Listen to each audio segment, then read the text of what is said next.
రామగుండం ఎరువుల ఫ్యాక్టరీలో అమోనియా రీ pipeline head పేలింది. దీంతో కార్మికులు పరుగులు తీశారు. దీంతో 15 రోజుల పాటు రామగుండం ఎరువుల కర్మాగారంలో యూరియా ఉత్పత్తి నిలిచిపోనుంది.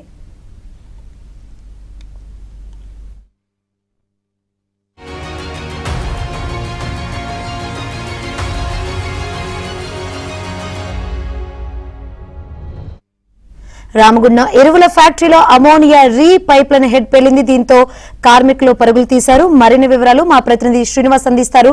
శ్రీనివాస్, కార్మికులంతా సేఫేనా?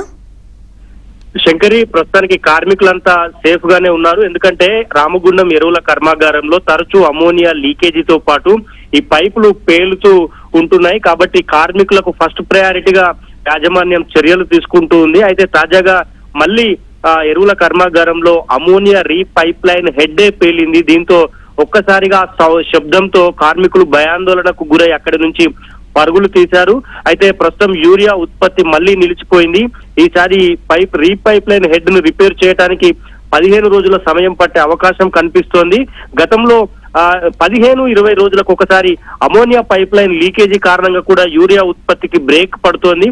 తాజాగా పైప్ హెడ్డే పలగటం 15 రోజుల సమయం పడుతుందని అధికారులు చెప్తున్నప్పటికీ ఇంకా కొంత ఎక్కువ టైమే పట్టే అవకాశం అయితే కనిపిస్తోంది. ప్రస్తుతం కార్మికులు అయితే సేఫ్ గానే ఉన్నారు. ఎవరికి ఎలాంటి ఇబ్బందులు అయితే తాకలేదు. Shankari, right, thank you Srinivas.